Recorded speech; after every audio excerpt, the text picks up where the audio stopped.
There is a kind of church that the devil is happy with. In fact, some people all their life don't know what church looks like. They've just Nigerians are intelligent people, and that is partly driven by competition. You can say the same of India, the world's most populous country now, and the Chinese. Professor Hilary Inyang, the Nigerian scientist who rose from a Shell scholarship in Calabar to the halls of the U.S. Environmental Protection Agency. So I have seen Nigerian students come over to America. I've seen Chinese students come over to America, Indians, thousands of them over the years. You know what has happened? When a Chinese student comes, they will get an apartment and leave 5 there and jointly own a car. But when a Nigerian student comes, he or she wants to be individualistic.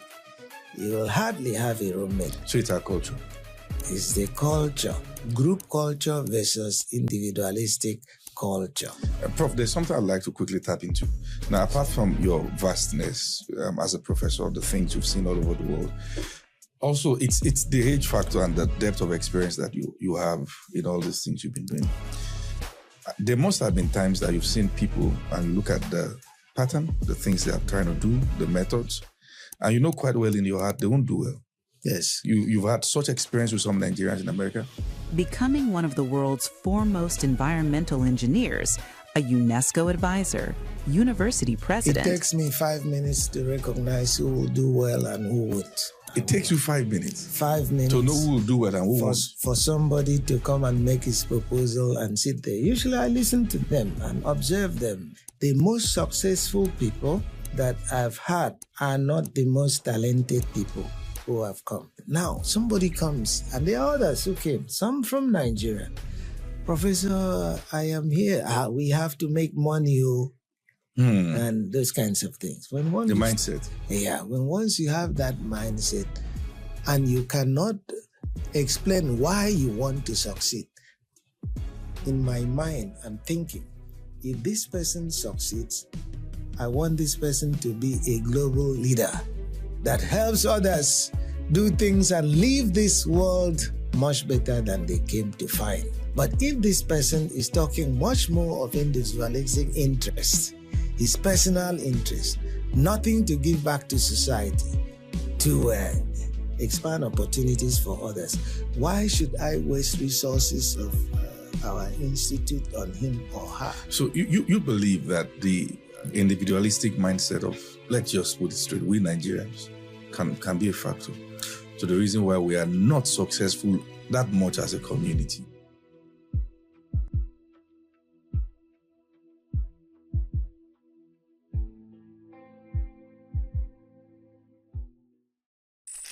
Hey friends, I want to welcome you to the Classified Podcast. Myself and my team, we've been working so hard behind the scene to get different intellectual conversations across to you. We know that these conversations will form the basis for what will change our world as we know it, because words form narratives shape culture. And this is the reason why I want to invite you to join me on this journey, not just as one who is going to view this today. I want to have you on board with me. And I like for you to just do these 3 quick things for me. Number 1, I'd like for you to like this particular podcast. Don't just watch, just like. I want you to do that for me. And when you do this, the algorithm takes this to as many people as possible who can now have access to enjoy the very same thing you're enjoying. Also, I'd like for you to drop a comment. Let's know how this has impacted you, things you've learned, and sometimes just your own view. And I'd like for you to also subscribe on this YouTube channel. I'd like for us to grow together as a community. I look forward to having you again and again on the Classified Podcast, and I can't wait to see you some other time. Thank you.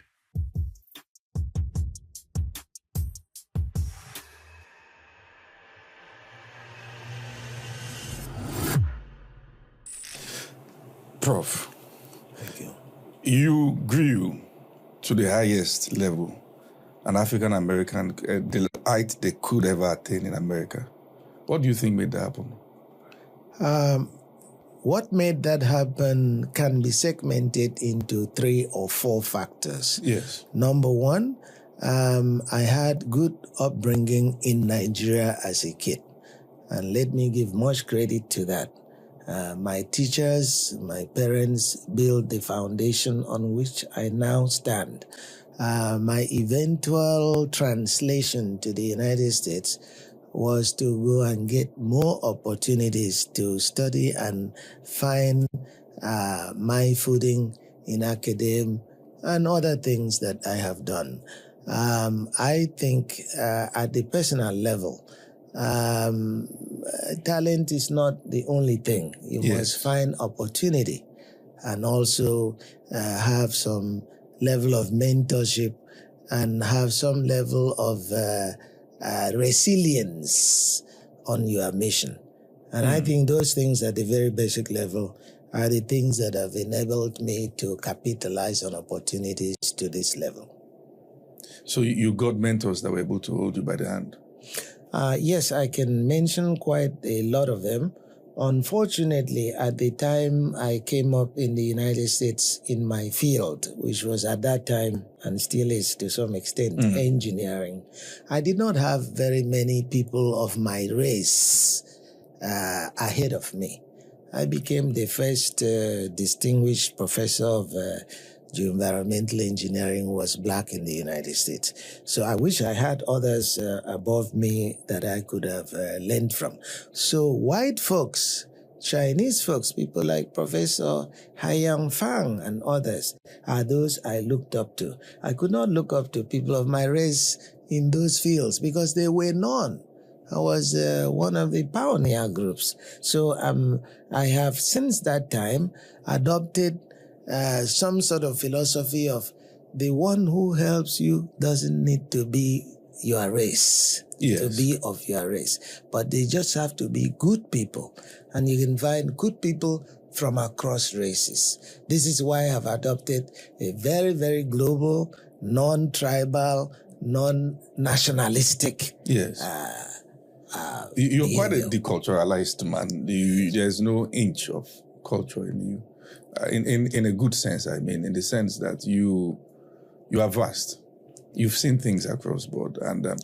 But there's this thing about the African American community. Yes. And, let's talk about the Nigerian community in America first. Yes.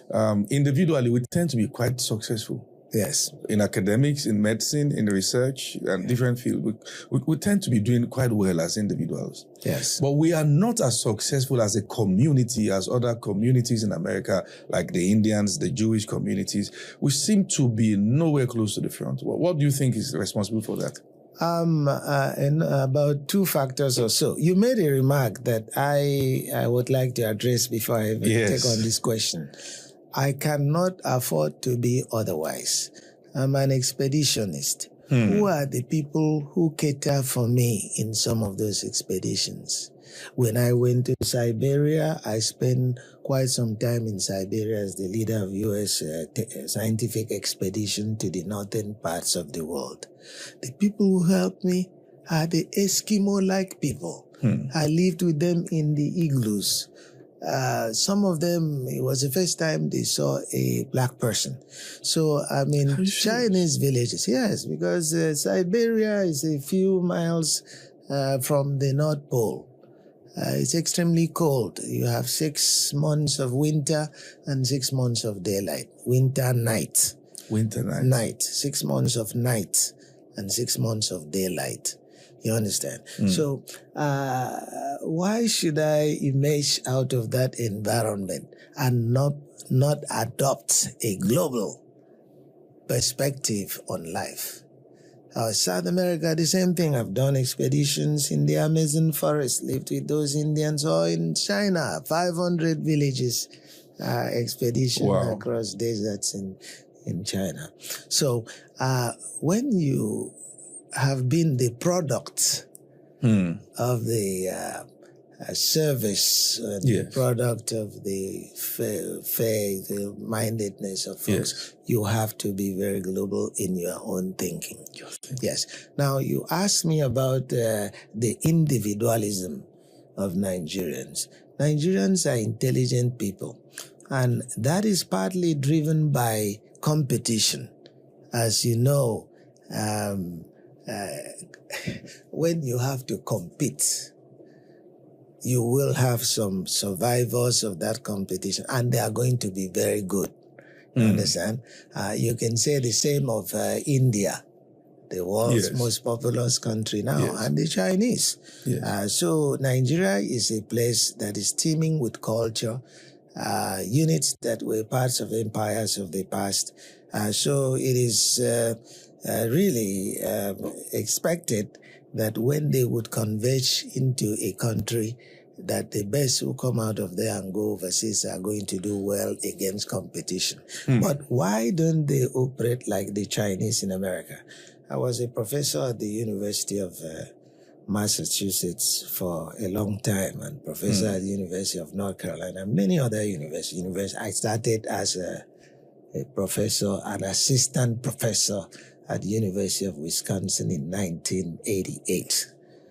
So I have seen Nigerian students come over to America. I've seen Chinese students come over to America, Indians, thousands of them over the years. You know what has happened? When a Chinese student comes, they will get an apartment and leave 5 there and jointly own a car. But when a Nigerian student comes, he or she wants to be individualistic. You will hardly have a roommate. So it's our culture. It's the culture. It's the culture, group culture versus individualistic culture. Prof, there's something I'd like to quickly tap into. Now, apart from your vastness as a professor, the things you've seen all over the world, also it's the age factor and the depth of experience that you have in all these things you've been doing. There must have been times that you've seen people and you look at the pattern, the things they are trying to do, the methods, and you know quite well in your heart they won't do well. Yes. You've had such experience with some Nigerians in America? It takes me 5 minutes to recognize who will do well and who won't. I've had to deal with this way. And it takes you 5 minutes? 5 minutes. To know who will do well and who won't? For somebody to come and make his proposal and sit there. Usually I listen to them and observe them. I want to listen to why they want to join us. Why he or she wants to join my research group. And the most successful people that I've had are not the most talented people who have come. What? My student is now the president of the university that I was a professor. And his father brought him and told him, Professor Yang, and he's white. His father brought him and told him, Professor Yang, and I was basically the same age with his son. I have heard that what you do to folks from across different places, make something out of my son. I looked at his son. I asked a few questions. I had no doubt that he would be what he is today. And there's another one that I met in Brazil who came up to me when people were saying, like you now, Professor Yang, you've been everywhere. Tell us, in a big event with ministers in Brazil, I observed a young kid sitting in the corner just looking at me.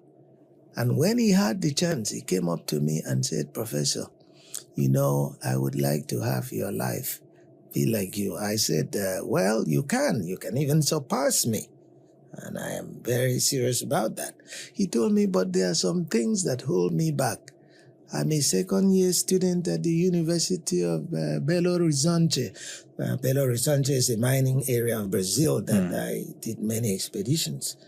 So when he told me the reasons, he said, see, I never had anybody tell me that I could go very far.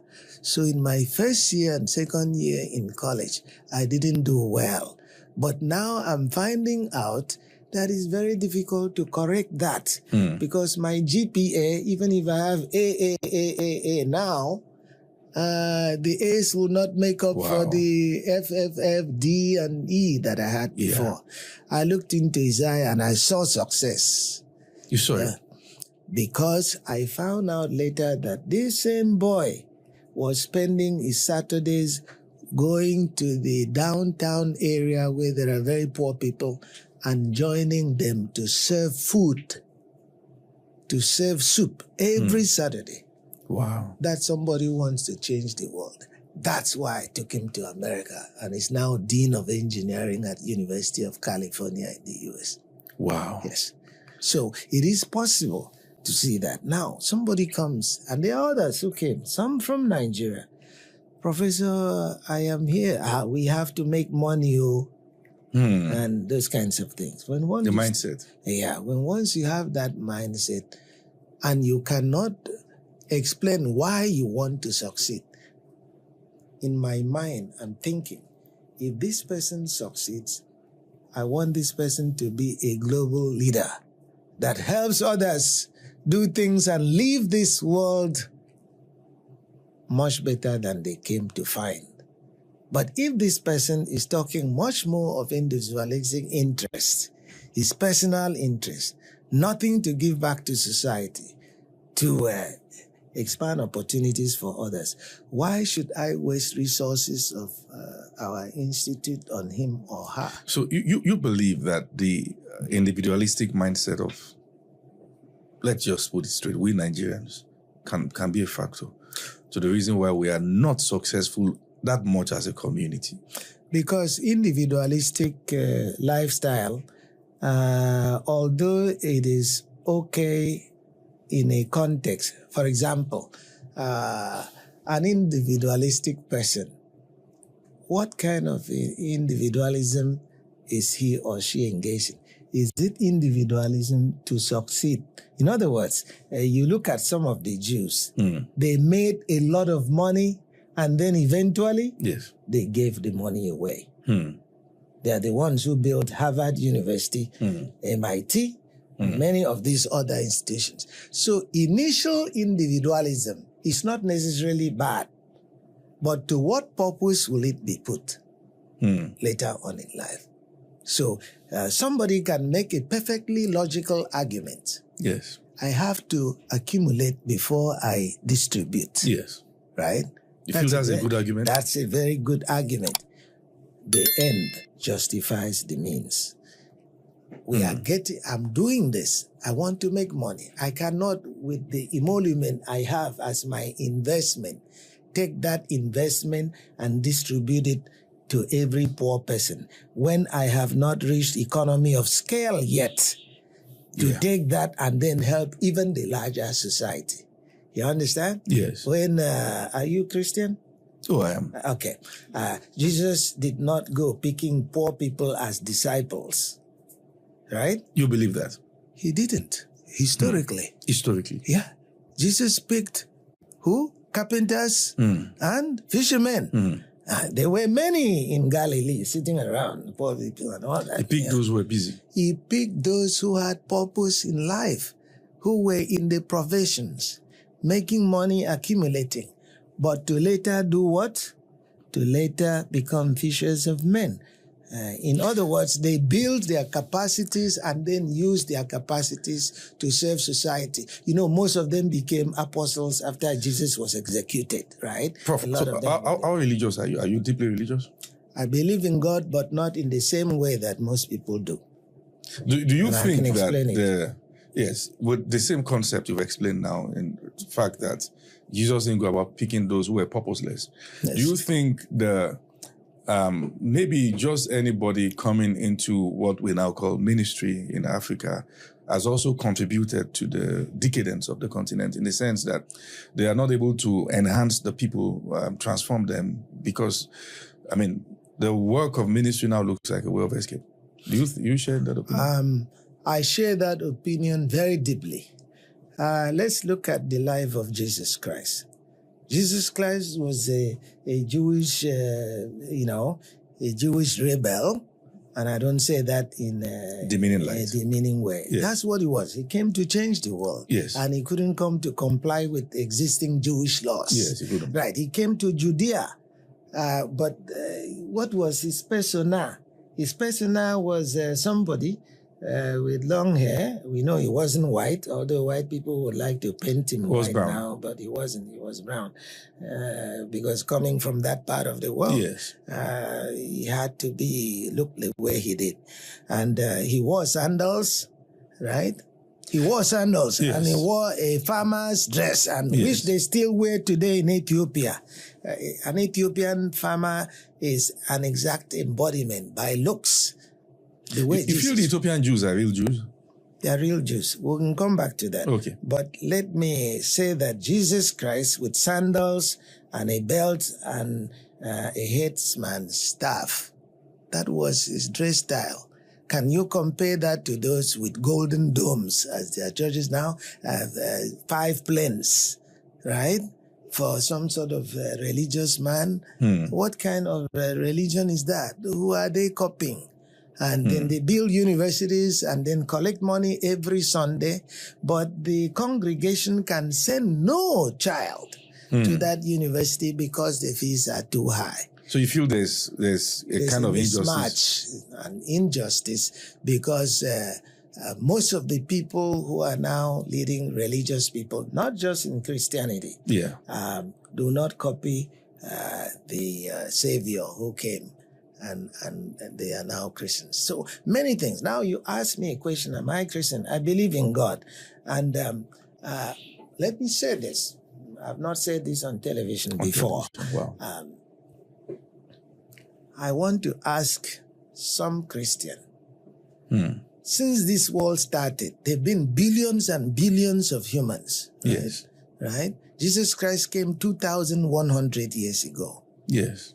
In the long history of humanity that goes back 500,000, the world, this earth, is about 4.7 billion years old, right, from science. Carbon dating, that could bring us there. 4.7, yes. Yeah. Now, but the history of humanity, right from Lucy in the Ethiopian highlands, or disputed things about the tongue man in Southeast Asia or in South Africa. Yes. Yeah. No more than 500,000 years. Jesus came, how long ago? 2,100. He died at age 33. Yes. Now, so do you think that all of those people who existed, some of who were good before Christ, will not go to heaven? Where will they be? If only Christians will go to heaven, right? So does a Christian sit down and really think about this? Does it mean that 1.4 billion Buddhists and others and Hindus in China will not go to heaven? So my way of thinking about God is this. I acknowledge that God exists because we have so many galaxies. We have so many systems that even the human mind cannot imagine. Space that doesn't have fall off. It is infinite. Yes. We are taught finiteness by our brains. But to think that something exists without end and time if you sit in a room and close the door, you can get mad about it. If you continue to think too deep about that. There must be a God. There must be an intelligent being behind the architecture of which we all call God. Yes. In different languages. Yes. Right. So the pathway to getting to that God is just is probabilistic. If I was born in Palestine, of those days, Judea, I would be Jewish. If I was born I go to India a lot. Okay. I would be a Buddhist, right? If I was Chinese, I'd probably be godless too. So I believe, now this is a personal belief. I don't need to enforce it on anybody. I believe that pathways to God are different. And that heaven will be populated by people from various places who found their way to the same God. So you believe Jesus is just probably one of those ways? And it's the one I have selected. And I have reasons to it. I selected because he is a person who came to preach peace. Who else would I select? I don't want to select anybody who never preached peace. Krishna, peace, but the fact is this, that I have historical reasons. The whole thing about coming to bring peace, not that of war, and for recognition of other races and other levels of poverty and wealth without castigating any group. Lack of recognition of caste and being brave to speak truth to power. Yeah. Even when at that time, as you know, the Roman Empire was very strong. You understand? Yes. But he still managed to oppose them on things that were wrong.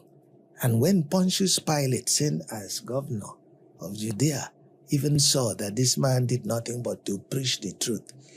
You remember that he wanted to wash his hands off. Yes, he did. It is Cephas and the rest that decided that the Pharisees that decided that if you leave this man, he will talk. Prof, you seem to also believe that the religion is, do you think it's a fundamental problem in Africa? Religion as practiced. As practice. Not the essence of religion. The essence of religion is peace. Religion came to promote interactions among diverse segments of society, that you would not fight, that you would have a personal relationship with God. But God is one who created diversity. He would not have created diversity so that they will fight among themselves, tribes, nationality. And as you recognize, all these flags that we have are products of human doing. I asked that question in respect to the false hope that comes with belief system that maybe an environment will self-repair and then self-emerge. God is going to come and it's one day, so it's going to help Nigeria. It is in that respect that I asked that question. Yeah. Nigerians believe in physical heaven. Some heaven that is there, but as you know, we all know what is there, that the clouds have no houses in them. If you go beyond that 60 miles, you get into deep space and you begin to go on and on and on. There is no heaven. So you don't believe there's a physical location? I don't think there is one, and all evidence is that there isn't.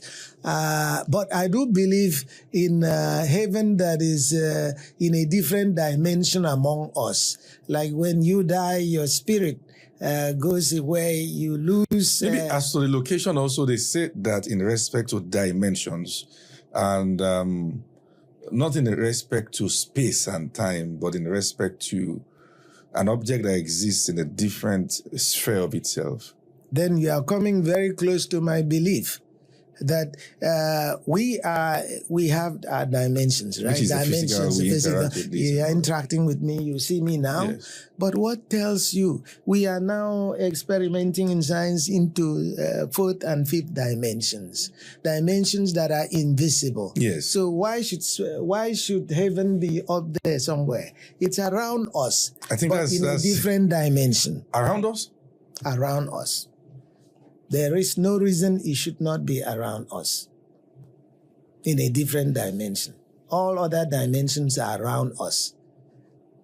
Unless you believe that one of the planets way out there, exoplanets, somewhere out there is where God keeps all those who go to heaven. Yeah. But we will not ever be able to, as you know, I'm very happy you were talking space and showing me that you have some reasonable appreciation. Well, not as space. You, Prof. You are a master in this field. But you were saying some things you are very well versed in things. Yes, I noted that. Yes. So unless you believe that, and there are those who do, even among the scientists, we have millions and trillions of galaxies and systems. So there must be one that is out there that is amenable to spiritual travel. You understand? We have, with all the science that we have not been able to make our way outside our galaxy. We will never. Because not with the machines that we will ever have. So any travel... Do you really believe that all these galaxies, all these places, do you believe they exist? Of course. We have seen them with... But there are theories that believe that America faked the moon landing. That's a lie, Neil Armstrong was asked several times, and if you would stand up... Maybe became senile. after a while. But in all the preparations were done. The people who went there, they are still around. So nothing Who was captured the moon landing? The spaceship itself. You know that the spaceship was instrumented. Yes. It's there. The spaceship is at the Smithsonian Museum if President Trump allows us to still maintain it. Wow. It is there. So it is a machine that looks scrappy, but it did go to the moon. And of course, the Chinese have replicated it. I think that I think recently. America just tried to beat. Personal opinion, I feel it was propaganda. I felt the America needed to beat the Chinese to it. I feel many things didn't add up about the moon landing. One of the facts is that we've not been able to go back after that first time. No. Let me correct you there. Yes. Please. I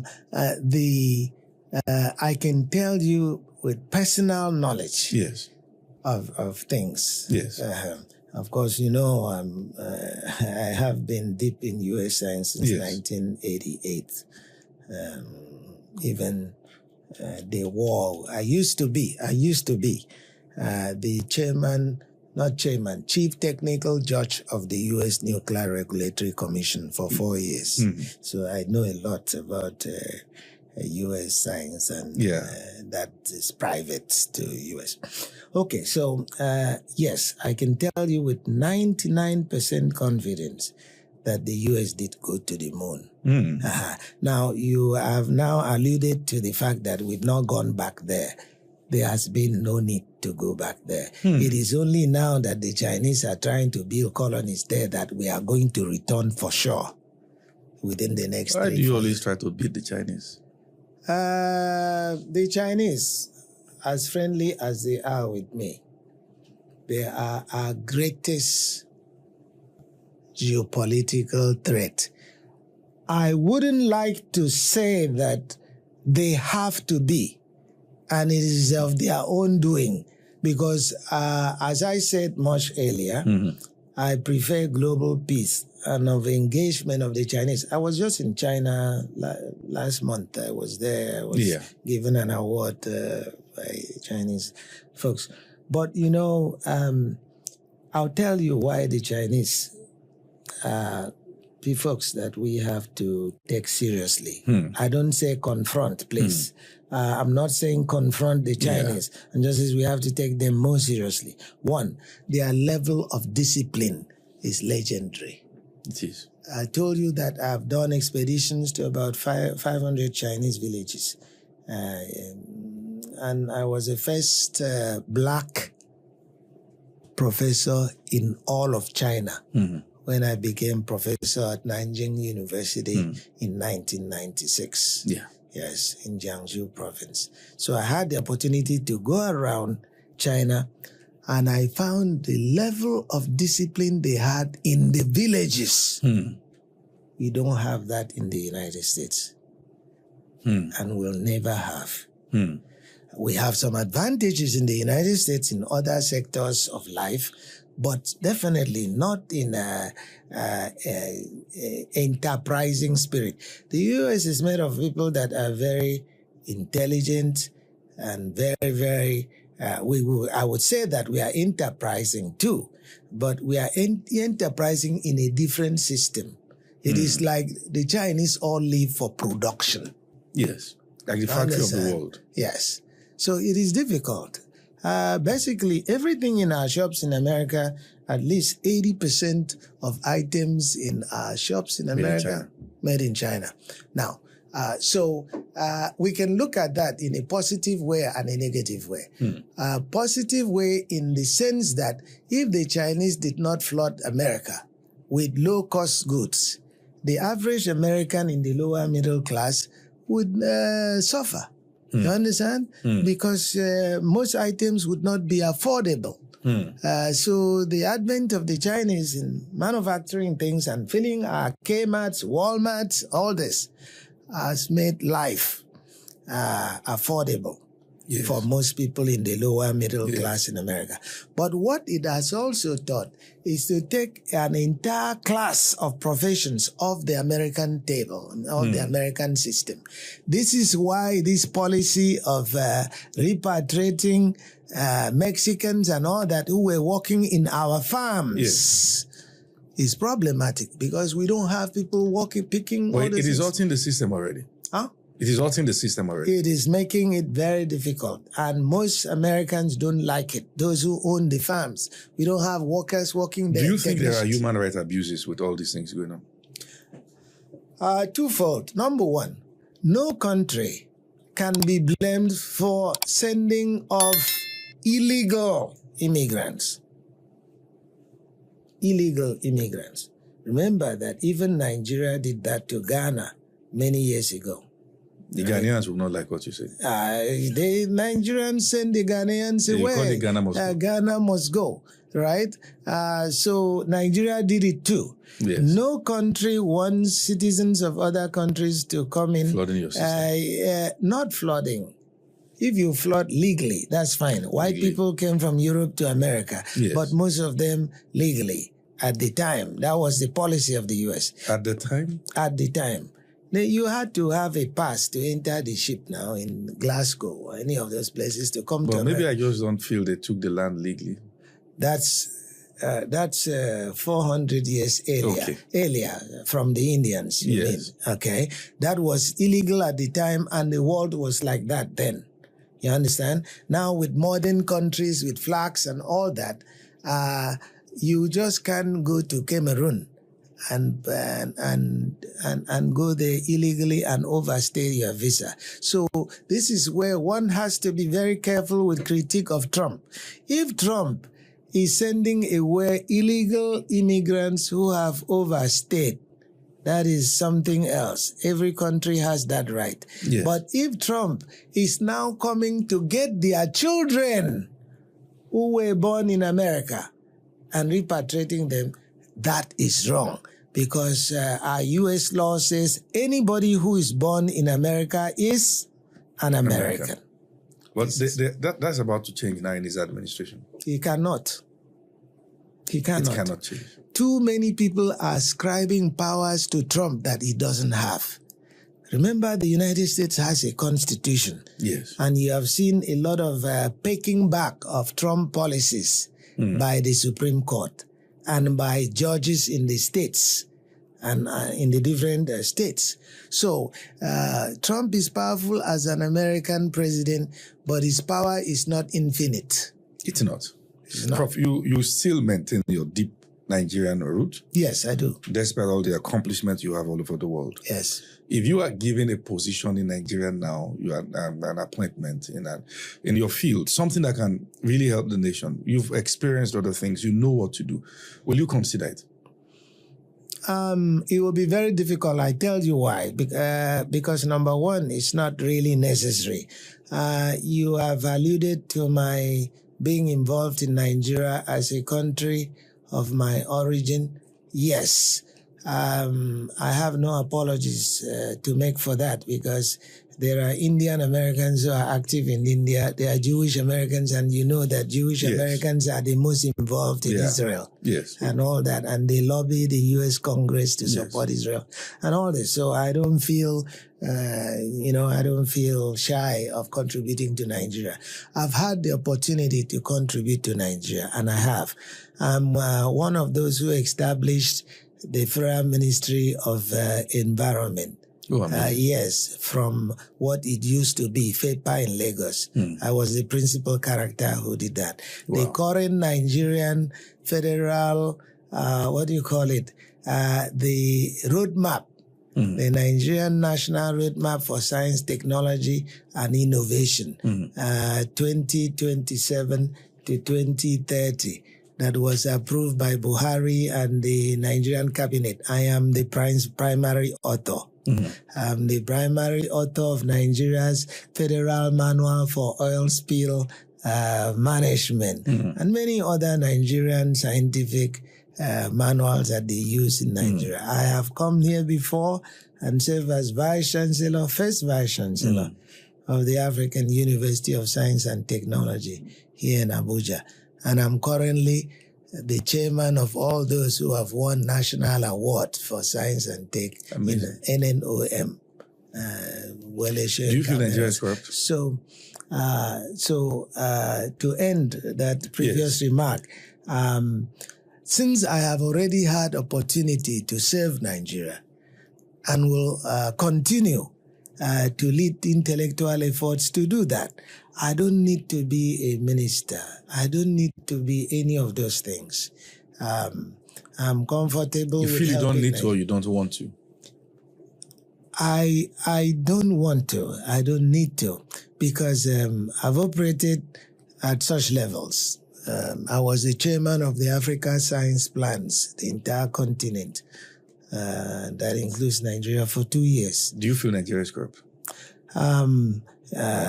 You are a persuasive interviewer. I thought you forget that when you're asking the second time. Yes. A country is never entirely corrupt. Segments of that country are corrupt. So if I say Nigeria is corrupt, it would be a generalization that would be unfair. But segments of Nigeria are corrupt. I have taken the Nigerian government to court before and won after 14 years of fight. Really? Yes, I have. I'm entirely against corruption of any sort. Yes, I've taken them. The case is now in the appeals court. Nigeria appealed. They were telling me you can't take the government to court.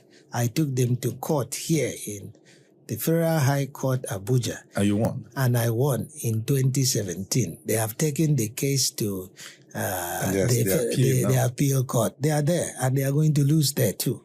I can assure you that. Now, Prof, there's something I believe, and I'm very concerned about the particularly quality of education, not just the quality, but the direction in Africa. But let's mainstream Nigeria. Yes. What are the possible changes you think we need to make to move from the kind of economy where people finish school and queue for jobs, and we know that the jobs are not readily available, and to what are the things you think we need to do to evolve and catch up with the rest of the world? This is the best question you've asked me today. I will reference something we are doing in Akwa Ibom State. When I was U.S. Ambassador Scholar to Ethiopia, I got a call from Akwa Ibom State government. I was born in Akwa Ibom. Yes. So the governor has been trying everything to see me. At that time, I'd already arranged to come to Nigeria to see the former vice president, because he sent a note to me that we should meet. Professor Yemi. Oh, Yemi, yes. Yeah. So I combined the two trips. When I came, I met with Governor, the previous governor of Akwa Ibom, Udomi Manuel. Yes. Governor Udomi Manuel. So he told me that he wanted me to chair a commission, a think tank, to improve the educational circumstances of Akwa Ibom. I had already told Yemi, the vice president, that I'm coming to meet him to try to do things because they were preparing to appoint me to the governing board of that institute in Kuru, the NIPPS in Kuru, Nigerian Institute for Policy Studies, in Kuru. So, but I did accept. So I'm bringing this in to tell you that I already have the roadmap that every state in Nigeria should adopt. Individually? Individual states. And then I'll tell you about the collective. Now, many organizations have tried to improve education in Nigeria. I was the chair of the World Bank Step B project that the World Bank gave millions for improvement of education in Nigeria. That was 2014 or thereabouts, but nothing has happened positive. Even in the Akwa Ibom one, how do you improve education? You have to look at, number one, curriculum. Second, physical facilities. People shouldn't be studying under trees. Then you have, apart from the physical facilities, you have equipment in them. And then the processes, educational processes. If there is no intervention in any of these four, nothing will work, right? You look at a state like Akwa Ibom. Most Nigerian educational systems are tied to prospective service in the civil service. There is no entrepreneurship. You understand? Yes. So even when you take a university, let's leave that of secondary school. How did I succeed as vice chancellor of this university and vice chancellor of that university in Botswana? I was vice chancellor in Southern Africa as well. That great school that is there, I was a second vice chancellor. A university in Nigeria that will produce good graduates must have three streams. One, you have a deputy vice chancellor for academic affairs. In the US, we call them provosts, right? We'll have a deputy vice chancellor for administration, student affairs, accounting, human resources, and so forth.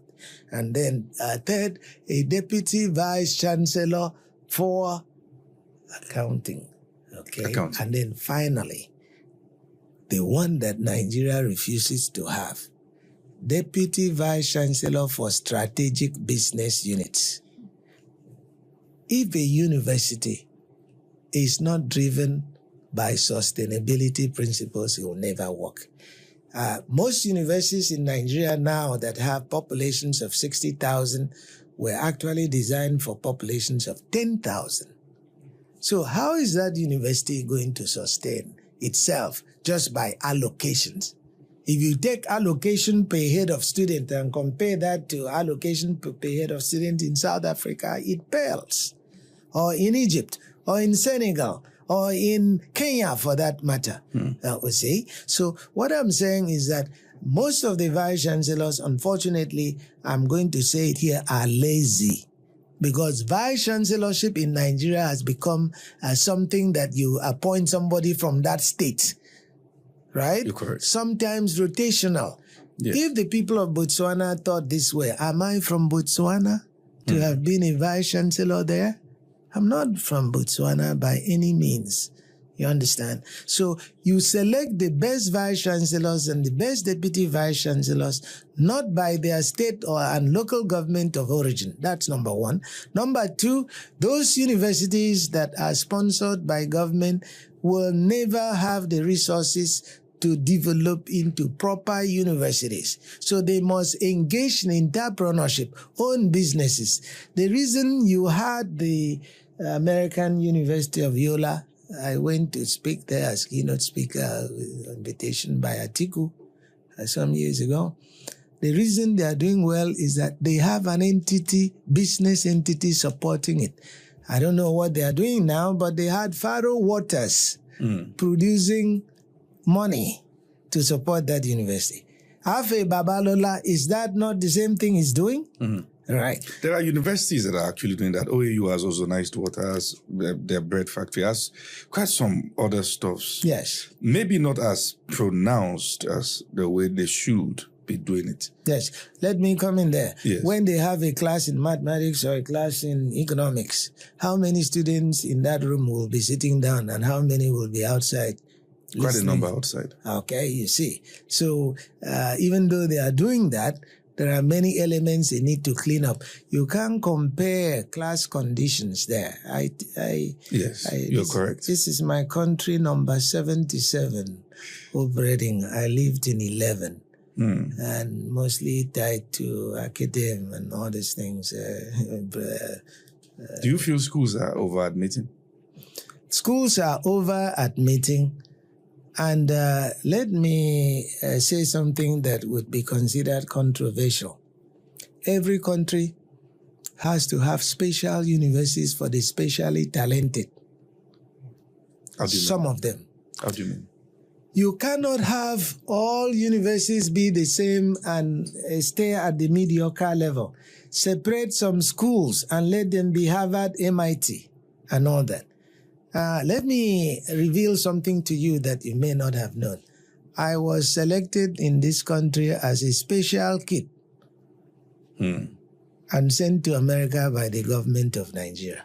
Really? Yes. 1981. 1981. So I was selected, and when I got to America, I was sponsored in Nigeria by Shell. I used to be intelligent. I'm not intelligent anymore. I spent about I entered secondary school in 1973 and left in 1976 after 3 years to go to university. So I was the youngest university student in Nigeria.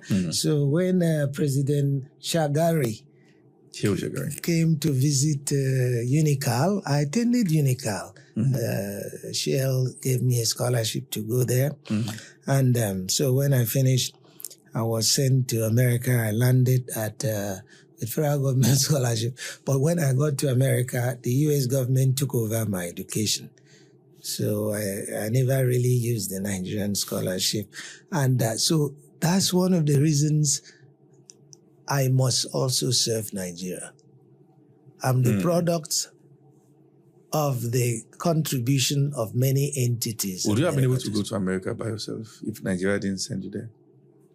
I think so, because my parents were not really poor, and many American universities were giving me scholarships. I had scholarships to 9 of them. But the Nigerian one, what happened is that the U.S. government collected us from different countries, talented kids. Yeah. And assembled us there. But But I remain ever grateful to Nigeria for that. I hope that those programs are still on, we hope that they finish paying the school fees of the people they send there. This is one thing I really want to ask. You have given your observation. Yes. First is the administration of the schools. Yes. And also, let's talk about the lectures, the condition, the learning. Some people are studying microbiology. They don't see microscope till part 3. Yes. We have cases where the things that are available, the equipment they need, they are not going around. Yes. Now, let's go to your recommendations. What do you recommend? Because if schools begin to underadmit, that means that we're going to have more number of people who have finished secondary school can get into university in Nigeria. What do you recommend in this case? Okay. You've identified one very important consideration. A society that will do well with respect to education has to have a pyramidal structure in education. I've often drawn that and given segments. In other words, a pyramidal structure is which you have a very enlightened base. These are the people who are technicians and can earn a living like they do in Germany without having a PhD. You may even earn as much as a PhD does. But those are the secretaries, well-trained secretaries. Let them be trained on AI and many of these other new technologies. That's the foundation. That's the base. Next to that are the technologists. The kind of people that come out of colleges of technology and so forth. They help run the engine of that country. If you don't have them, that country is not going to do well in competition.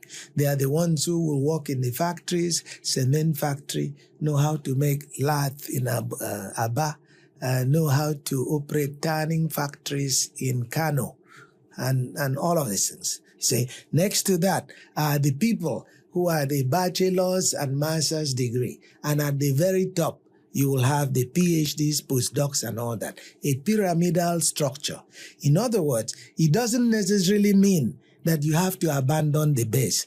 Those people must be able to have skills. The problem with the majority of Nigerians at that base, they don't have enough skills, because a lot of them are looking for employment.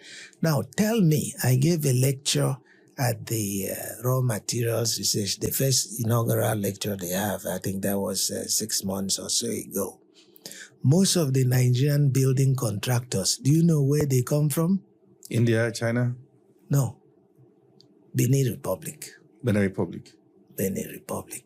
Building Or contract. Ghana. Yeah. And Togo. You can't find the qualified ones here. Now, because the educational system is not good enough to produce those who can perform those services. If you take an average student who graduates, remember I've been vice chancellor here, an average student who graduates with mass communication, Yes. which is a very popular course Yes. in Nigeria. Is that student going to be able to write a story about something? Very few.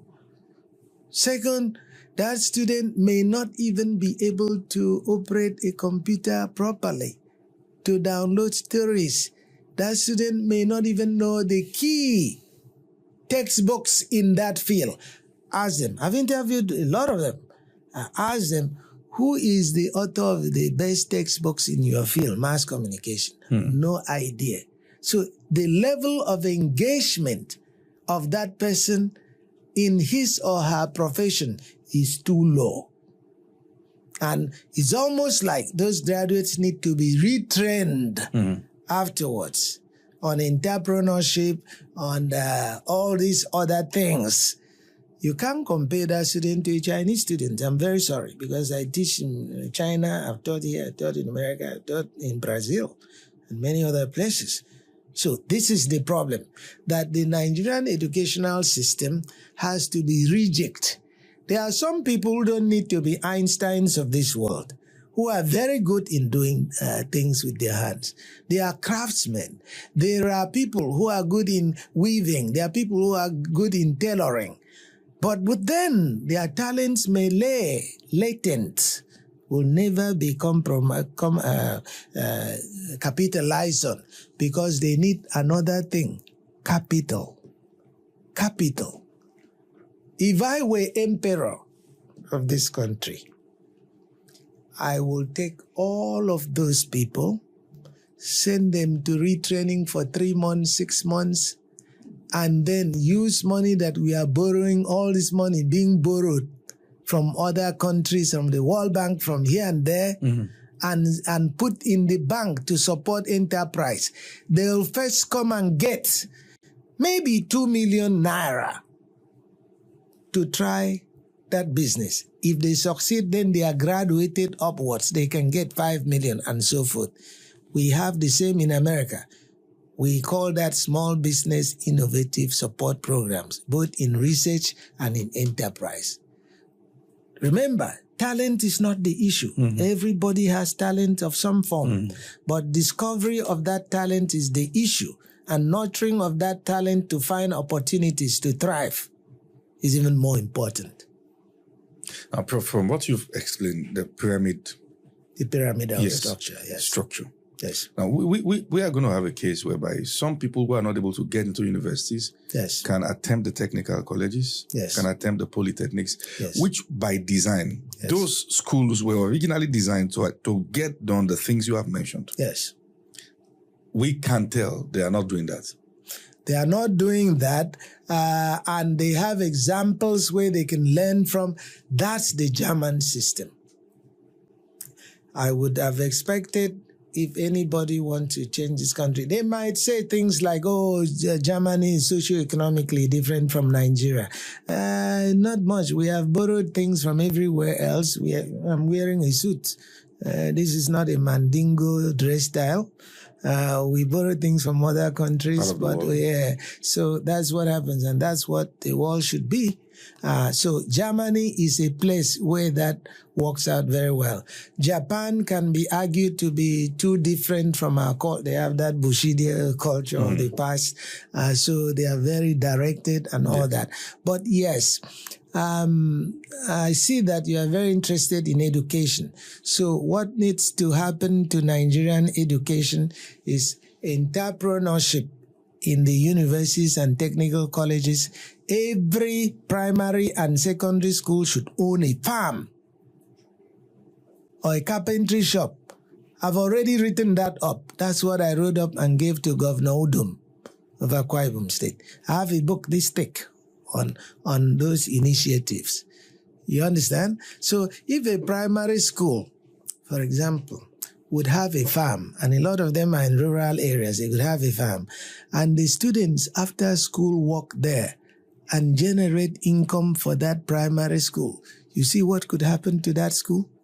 All the students who cannot afford to eat would eat. You're saying the students should work for the school? The students would work in the school farm. The school farm is actually an enterprise that Part of their curriculum? Part of their curriculum practicals, and also serves the economy of the school.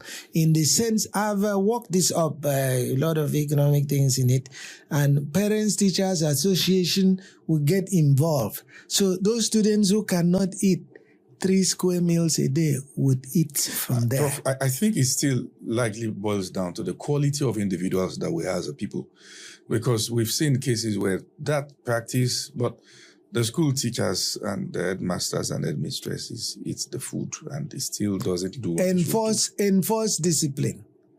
Why? We have to enforce. Yeah, for enforced discipline. Why are the Chinese and the Vietnamese? The Vietnamese were devastated by the war of the 1960s. But if you go to Vietnam today, you'll be shocked. If you go to Botswana, I dealt with the villagers in Botswana when I was there. I had to deal with them because that's their national university, the chiefs and all that. They call villages their cattle posts. And the discipline has to be enforced. At the risk of annoying some people, if the Idiagbong administration was there, thrived, a lot of the idiosyncrasies that you have in Nigeria today would not exist. Remember, there was a time when I was in secondary school in this country, people would not line up to enter the bus. Are they not lining up today? Mm-hmm. You see, that started with Idiagbong. Yes. And many other things that I can cite. Right. So there is no possibility of improving any society if that society is not disciplined. You feel that's Nigeria's fundamental problem? That's Nigeria's fundamental problem, non-enforcement of discipline. Before any country can do well, and I like to say this on television everywhere, there are 6 elements that define a country. If that country does well on these 6 elements, then it can compete. It will be among the top ones. 1, regulations. Okay, let's pick them one by one. Yes. Regulations. Does Nigeria have good regulations? Yes, most of the time. Yes. The National Assembly, they copied US and copied everywhere else. Sometimes they are rubber stamp. There are some of them. It is not the regulations that they don't have. Is the next one. Okay. Policies yes. that derive from the regulations. And those policies, because you cannot operate a country with just regulations, to legalize in language. So you have to create policies that derive from the regulations. So when the policies, policy on agriculture, policy on education, policy on energy, policy on health, and many of those other factors. So good policies. Okay. The third one, market incentives. Sometimes the people of that country, industry, and so forth may not want. There are no incentives for them to comply, right? So you create market incentives. For example, if some folks are building a car in Aba or building cars in Aba, and I think that these cars are reasonably good, do you know what I would do as market incentive as the president of this country or governor of any state? All cars supplied to the ministries in this state should come from there to boost local economy. Yeah. And then I turn around and put a lot of interest and many, many things, taxing foreign cars that come in to discourage. So people can move to the local one.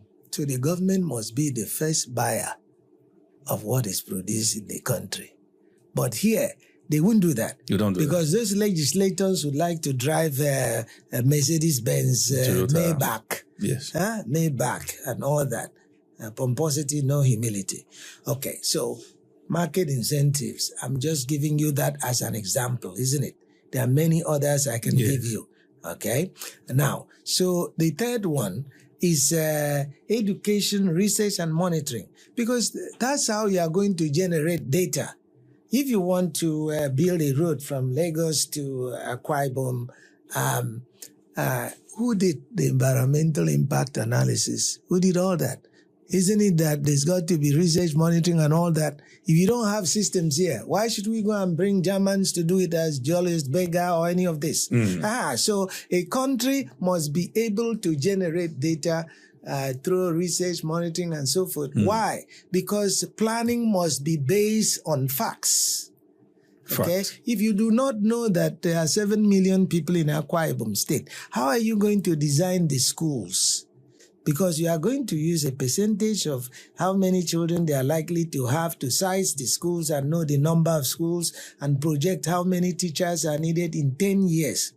So a real country must have data generation capacity, right? It could be through the schools, it could be through the agencies, it could be through many.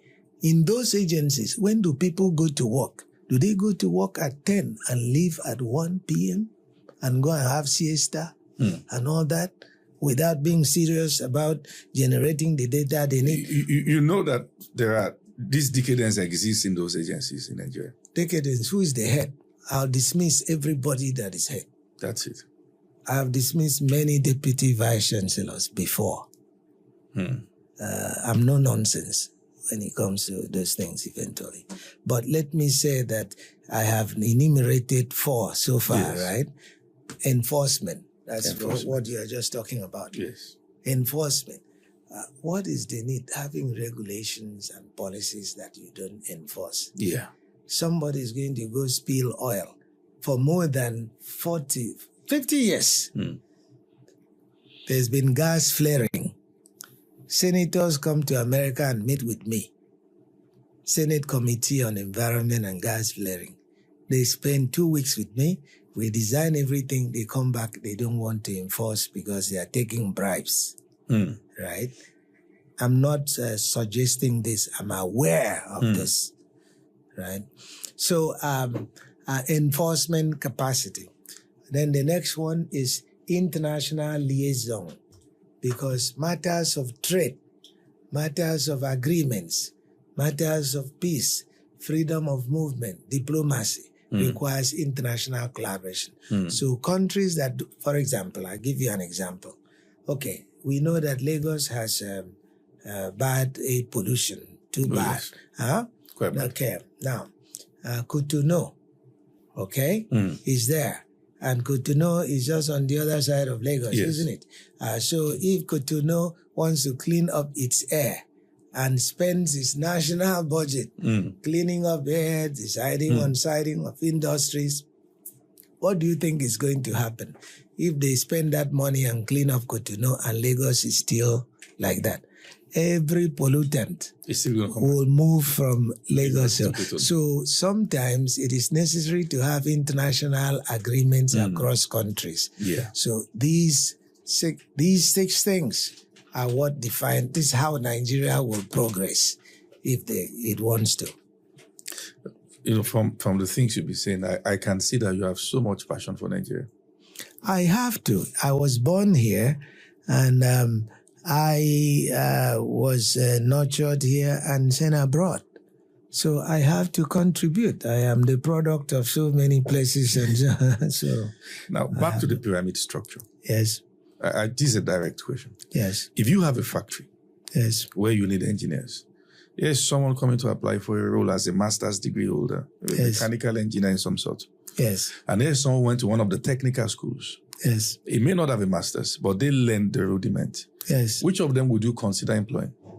I would employ the one who has learned the rudiments and can perform, because employment of the future will not be dependent on degrees, will not be based on it. We are now in the fourth industrial revolution, Yes. in which what you know and can do will be more important than the degree that you display.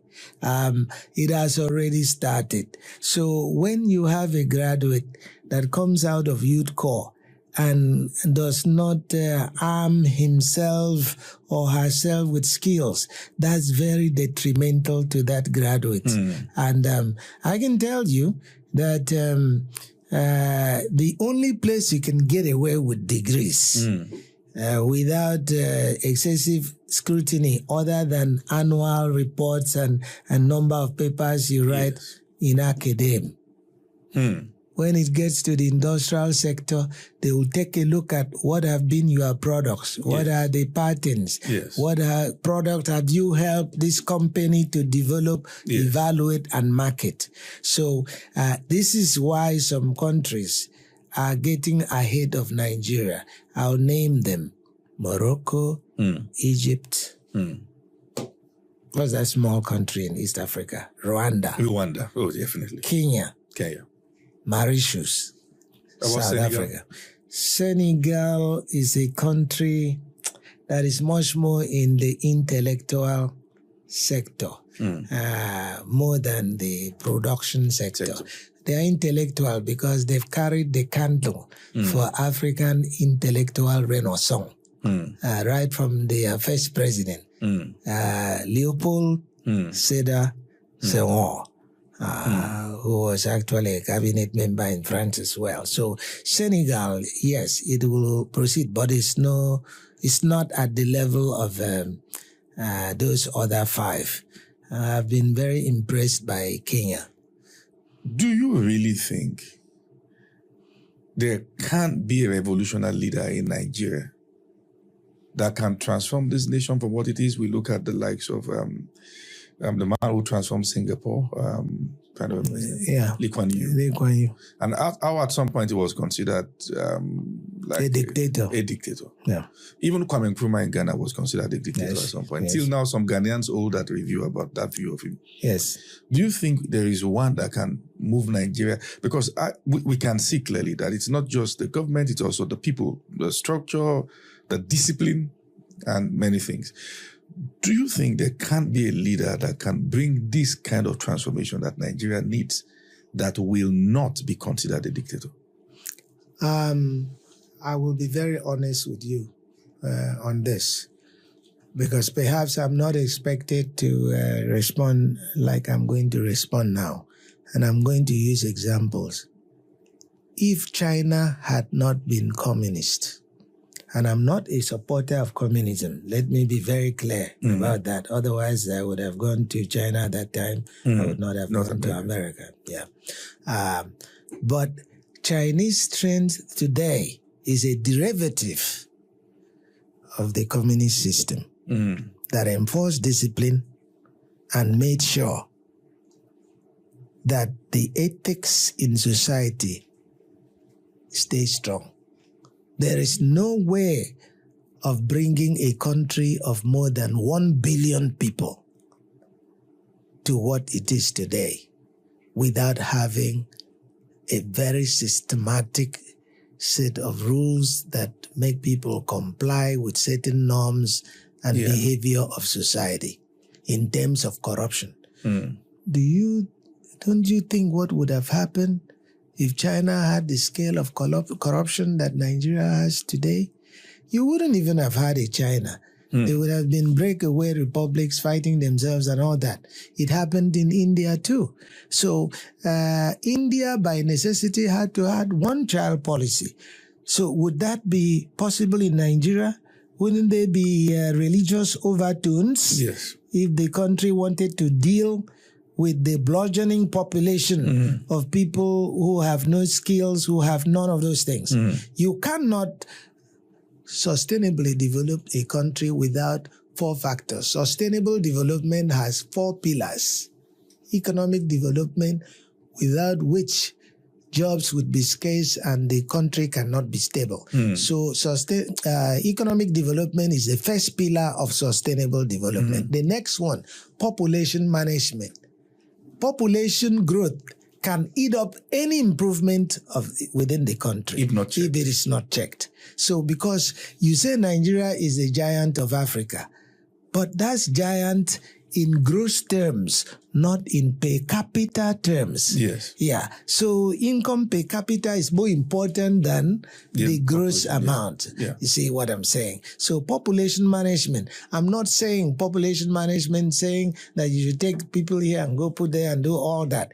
But doing population planning and even interest in that. In 10 years, what will be the population of this state? How many schools will we need? Those kinds of things. So population management. How many farms do we need in this state? What is the productivity per unit of land? If that state is producing cassava, if that state is producing cocoa, or groundnuts, and so forth. So all those factors must come in. The third one is social equity. In other words, you take a look, and that was the problem in the Niger Delta, right? So social equity means equity in the sharing of resources. If rich people take everything and pile up on themselves and the majority of the population can barely eat 3 square meals a day, that is going to eventually lead to crisis, violence, and all that. And then finally, environmental stewardship. Because in Africa,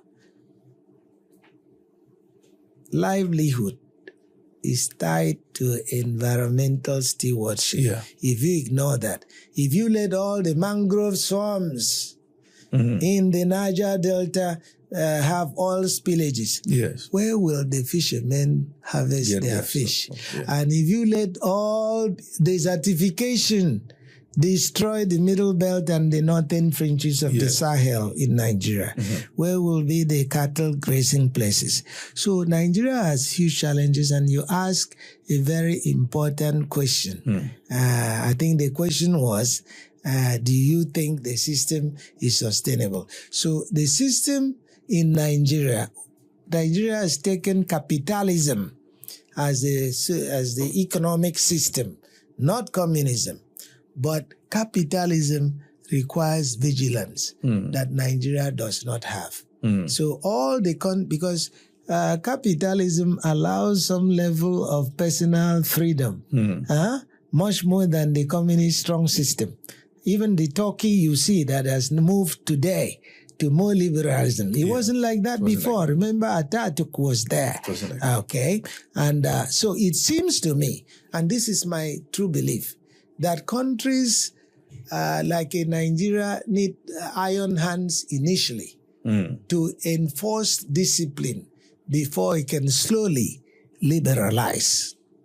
You understand? Yes. You cannot liberalize without discipline. So you have to first enforce discipline. You have to enforce discipline in the thinking of the people in respect for rules. Okay, look, I'm going to give you an example that I saw. I saw somebody messing up with the electric pole, you know those lights? Yes. Going to try to bend it, the light in the median in Nigeria. on the road. Yes, I saw them. I saw it. I saw in Lagos. The person was going to take the solar light battery that is put in those things. So I asked him, why are you doing that? I told my driver in Lagos to stop. I came out and I challenged him. I told him, why are you doing that? This is public property. You know his response. No. Why are you worried? Is this yours? It's not yours. It is government. So this fellow does not see himself as a part of the social system. Government is an entity from whom he can steal things, you say. So in China, let anybody try that. You know what would happen? They'll beat you up there and drag you to the police station next door. And the police is everywhere anyway. So it's not going to be that you can do such things. So social consciousness and respect for laws and respect for community laws and not seeing themselves as part of society and not leeches on society by even those who have been elected. This is the problem. These are issues. These are issues that must be dealt with to improve Nigeria. How can that be done? Nigeria had created, Public Complaints Bureau and all these things. Yeah. Are they working? Do they have programs? Do they have TV programs like this one you are recording now? How many times do you see debates on television in Nigeria that are on social consciousness?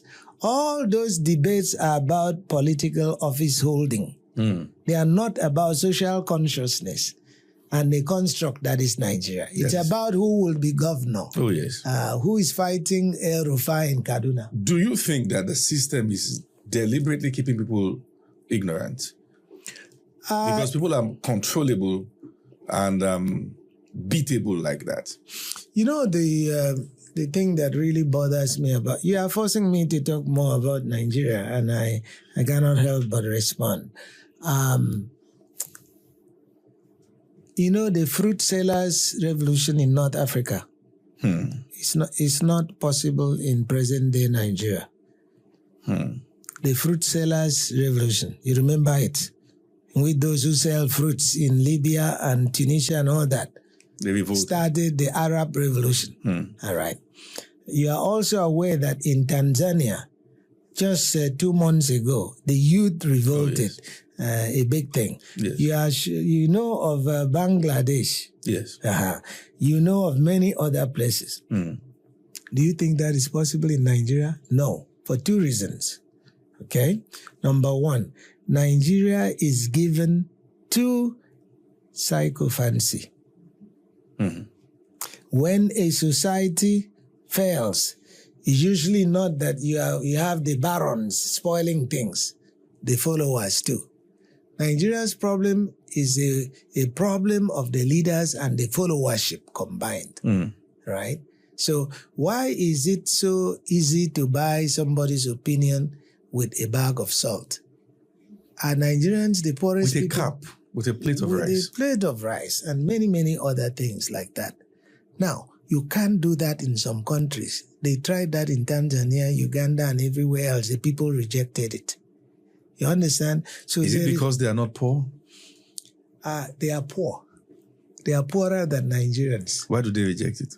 Because the social system has enforced certain things, has enforced that discipline and social consciousness. And they are socially aware. The chiefs still have power, and shame is something they want to run away from. You understand? Yes. But in Nigeria, it's no longer like that. It is the rulership of the buffoons.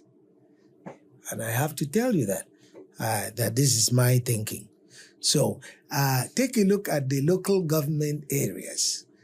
And I track Nigerian circumstances with interest. Now, you tell me, the state governments get allocation, right? From the federal government, from the federal resource. And directly, the local governments do. Just recently. Yeah, they have had. It's just that They stopped for a while. the governors, no, they didn't stop. The governors commandeered the money. Yes. Yeah, the governors, that's illegal, constitutionally and otherwise. So they took the money. Now, don't you think, we have been talking about improving schools, that when a local government area, like in Akwa Ibom State, I know the approximate amount, 200 million. So they get this money, and they get 200 million, and the number of things they have to do, very, very small, because you have overlapping jurisdictions, because the state is also doing that. So the local government is to do that. Don't you think if they didn't take this money and share among dons, that place would improve? They would have a small factory. They would have a social services program. They would make sure there are nurses in the dispensaries and places like that. And the quality of life of those people would improve in that local government. Yeah. Isn't that what they are doing in China and Vietnam? Yeah. And all those places I go? Isn't that what they are doing? What they are doing in even in Brazil. Brazil has a population comparable to Nigeria. Yeah. And they are doing much better because it is very difficult to cheat in Brazil. Their system is very strong, although it's not communist. And their social consciousness is very high in Brazil. My mom is part. Yeah. So that's what needs to happen. And you see what you're doing now is the greatest contribution to reformation of Nigeria. Because if these things are not talked about, how can you begin to change things? Yeah. Huh? Most Nigerian youth are more interested in what Davido is wearing. Huh? And Big Brother Nigeria. It never used to be like this. I was a young students' union leader during the era of Ali Must Go. Yes, I just left shortly after Ali Must Go. Students were very conscious Of the events. We opposed Babangida a whole lot. And we opposed a lot of those people a lot. There were strikes in universities until they were forced to make certain amends. But it's no longer like that in Nigeria. The students are powerless, but let's hope that a new set of youth will come out to rule Nigeria. Nigeria has too many old people in the governance system, unfortunately. I'm not saying that age is not of utility, but you need a mix. Yes. Look at the presidents of other countries. Look at Botswana that I've just talked about. Look at Obama when he became president. Yes. Leadership is not the preserve of old folks. I'll call it gerontocracy. Yes. Thank you, Prof. Yes. So you have, obviously from the things we've discussed, you have very strong concerns about Nigeria. Yes. And you believe that the climate we currently have is not conducive for the transformation we should see as a people? The climate that there is, and the fact that diversity is decreasing, diversity of thought is decreasing rather than increasing. How do you know that? Coalitions. Yes. Coalitions that are collapsing into a single party. All right? So you and I know that collapsing into a single party is not as a result of sharing of concepts and mentalities and so forth. Ideologies. Not ideology. I didn't want to use the word ideology. Not ideology, but it's like factions coming to converge on the meal. You understand? Yes. So why should I join a party and my identity is different? You understand? My identity, my ideology and all that. Whereas in other countries, people converge on the basis of ideology. Of ideologies. They may form a consortium. You understand? Yes. But that's a consortium of parties to win. But not all of the parties collapsing into one. You know that in Germany and Netherlands, you see sometimes a far-right party, combines under certain terms. Yes. But this is not so. This is much more of individuals leaving those parties and converging because they want to win by all costs. They want to be the nominee of the party. You see people, and there are examples in Nigeria. I'm one who studies political history of different countries as a habit. Alhaji Abubakar Rimi. Yes. Did you see him collapse his party and run away and enter NPN of that time? Yes. Aminu Kano. Did he do that? He stood by his thinking. And his thinking, in most cases, Rimi tried many times before he died. To be president. Yes. to be president. Yes. Not to go to another party and take all his principles. I think and he was collapse. then ANPP or something like that. Yes, he was ANPP, Rimi, Abubakar Rimi. Yeah. And the other one, there was another one from the Northeast. He was Kanuri. He was also like him. You don't want to call his He was also like him. Yeah. And obviously, Aminu Kano had many credentials for being good to people of lower classes. Yes. So when you die, it will not be because you collapse your principles that people will remember you. People will remember you for your sterling contributions to society and for maintaining your integrity when you had inducements not to. So all of us are very interested in legacies because if you look at it, an average person is going to live in Nigeria 70 years old, 80 years old. That's a very short time. Quite And so you will be succeeded by your legacy of many centuries. And most people just come as passengers on this earth and don't leave much behind. Prof, it's been an amazing time with you. And I believe that this conversation this morning is such that it's going to go a very long way in not just bringing people into awareness, but also as a tool that will be used to be consulted when we want to improve this country. We have a community, millions of people across social media. And one of the things we're trying to do is to deconstruct, to make intellectual conversations the basis for which people will be celebrated again, not the funny things going around. Politics. And you've spoken to the vision of this podcast in more excellent way than I can count. And I want to especially thank you. Yeah, thank you. Particularly for coming, despite your very busy schedule. It's such a joy to have you here, Prof. Thank you very much. I'm very impressed by the quality of the questions and the discussion. Thank you. And quite frankly, I did not know that such a program exists in Nigeria. So I'm pleasantly surprised. Thank you, Prof. And we'll continue the conversation. Thank you, Prof. There are many more things that we would like to discuss with you. Thank you. Thank you so much. Thank you.